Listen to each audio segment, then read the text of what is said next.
Hi friends, welcome to தேச்சு வரி channel. இன்றைக்கி நம்ம வீடியோவில் ஒரு சூப்பரான முட்டை தொக்கை எப்படி செய்யறதாங்க பார்க்க போகிறோம். எப்போவுமே நம்ம ஒரே மாதிரி செய்வோம். இந்த வாட்டி இந்த மாதிரி டிஃப்ரெண்ட்டாக செஞ்சு பார்க்கலாம். இதில் எந்த வித மசாலாவும் சேர்க்காமல் ரொம்ப சிம்பிளாக ஆனால் டேஸ்டியாக செஞ்சுருக்கேன். கண்டிப்பாக வீடியோ பாருங்கள். வீடியோ பிடிச்சிருந்தா லைக் பண்ணுங்கள், சேனலை சப்ஸ்கிரைப் பண்ணுங்கள். வாங்க வீடியோக்குள்ளே போகலாம். இன்றைக்கி நான் ஒரு 8 முட்டை எடுத்து வேக வச்சு ரெண்டாக கட் பண்ணி வச்சுருக்கேன். இந்த மாதிரி கட் பண்ணி வச்சு அதுக்கப்புறம் நம்ம செய்கிறப்ப டேஸ்ட் ரொம்ப அட்டகாசமாக சூப்பராக இருக்குங்க.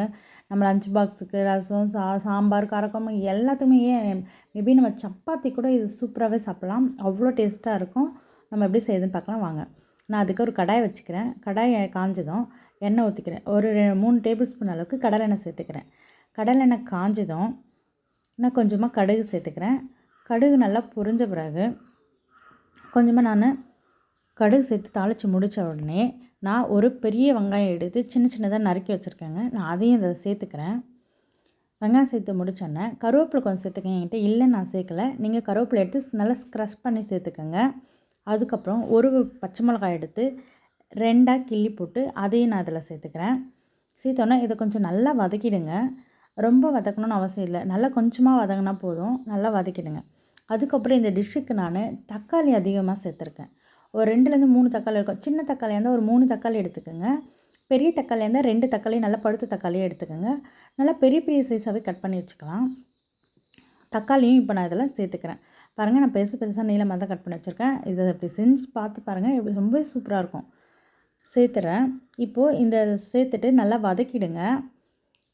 வதக்கி முடித்த பிறகு இந்த டிஷ்ஷுக்கு தேவையான உப்பு நான் இப்போ சேர்த்துறேன். ஏன்னா அப்போ தான் வெங்காயம் தக்காளி நல்லா வதங்கி வரும். அதுக்காக சேர்த்துட்டு ஒரு தொழி விட்டுட்டு நம்ம என்ன பண்ணலாம், ஒரு தட்டு போட்டு மூடிடலாம். அப்போ தான் சீக்கிரமாக நல்லா குழஞ்சி வரும் வெங்காயம் தக்காளி. இப்போ பாருங்கள், லாஸ்ட்டாக எடுத்து பார்த்தா இந்த மாதிரி தான் நல்லா வந்து நல்லா மசிஞ்சு வந்திருக்கு பாருங்கள். இப்போ நல்லா இதை 2 பரட்டிட்டு இந்த ஸ்டேஜில் ஒரு 4-5 பல் பூண்டு எடுத்து உரித்து தட்டி சேர்த்துக்கிறேன். நான் ஏன் முதலே சேர்க்கலாம், இப்போ சேர்த்த பிறங்க அந்த டிஷ்ஷு முடிஞ்ச பிறகு அந்த அவுட்புட் வந்து அவ்வளோ டேஸ்ட்டாக மனமாக ருசியாக இருக்குங்க. இந்த ஸ்டேஜில் பூண்டு சேருங்க. அதுதான் இந்த டிஷ்ஷோட ஹைலைட்டு. முதல்ல சேர்க்கறதுக்கும் இப்போ சேர்க்கறதுக்கும் நல்லாவே வித்தியாசம் தெரியும். கண்டிப்பாக ட்ரை பண்ணி பாருங்கள். இப்போ போட்டு நல்லா வதக்கிட்டு இந்த டிஷ்ஷுக்கு தேவையான கொஞ்சமாக மஞ்சள் தூள் சேர்த்துக்கிறேன். அதுக்கப்புறம் நான் ஒரு 1லேருந்து 1.5 ஸ்பூன் அளவுக்கு அவங்க காரத்துக்கு ஏற்ற மாதிரி மிளகாத்தூளும் நான் சேர்த்துக்கிறேன். இது எந்த வித தனி மிளகாத்தூளும் கிடையாதுங்க, குழம்பு மிளகாத்தூள் தான் இது.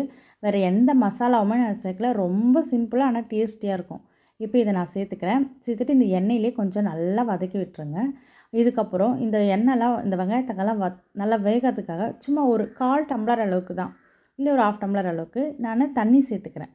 சேர்த்துட்டு அவ்வளோதாங்க, போதும் தண்ணி. இந்த அளவுக்கு இருந்தாலே போதும் தான். நல்லா இது பண்ணி விட்டுட்டு மறுபடியும் ஒரு தட்டு போட்டு மூடிவிடுங்க. நல்லா கொதிக்கட்டும். அது நல்லா கொதிச்சுட்டோம். ஓகே பாருங்கள், சூப்பராக நம்ம எண்ணெய்லாம் விரிஞ்சு நல்லா வந்துடுச்சு பாருங்கள். இப்போ இந்த ஸ்டேஜில் தான் நம்ம முட்டையை சேர்க்க போகிறோம். நம்ம ஆஃபாக கட் பண்ணி வச்சுருக்கோம் பார்த்தீங்களா, அந்த முட்டையை இப்போ நான் இதில் சேர்த்துக்கிறேன். ஓகே, இப்போ சேர்த்தாச்சு. சேர்த்து முடித்த உடனே இதை போட்டு நல்லா கலருன்னு கிளறக்கூடாது. சும்மா லைட்டாக, ஏன்னா நம்ம ஆஃபாக கட் பண்ணதால் இந்த மஞ்சள்லாம் பிரிஞ்சு வந்துடும். பிரியாத அளவுக்கு நம்ம லைட்டாக வந்து கிளறி கொடுத்துக்கோங்க. இந்த ஸ்டேஜில் உங்களுக்கு பிடிச்சிருந்தா புதினா கூட 2 எடுத்து போட்டுக்கோங்க. புதினா இருந்தால் போட்டுங்க, இல்லைன்னா அப்படின்னா புதினா போட்டால் இன்னமும் வாசமும் சூப்பராக இருக்கும், டேஸ்ட்டும் அட்டகாசமாக இருக்கும். பாருங்கள், லைட்டாக பரட்டி விடுங்க. இவ்வளோதாங்க. இந்த மாதிரி பரட்டி வச்சுட்டு நீங்கள் சாப்பிட்டிங்கன்னா இந்த வெறும் சாதத்துக்காக கூட தொட்டு சாப்பிட்லாம், இல்லை குழம்புக்கும் தொட்டு சாப்பிட்லாம். அவ்வளோ சூப்பராக டேஸ்ட்டாக இருக்கும். குழந்தைங்களுக்கு கொடுத்து அவ்வளோ விரும்பி சாப்பிடுவாங்க. அவ்வளோதாங்க. என்னோடய வீடியோ பிடிச்சிருந்தால் லைக் பண்ணுங்கள், என்னோடய சேனலை சப்ஸ்கிரைப் பண்ணுங்கள். தேங்க்யூ.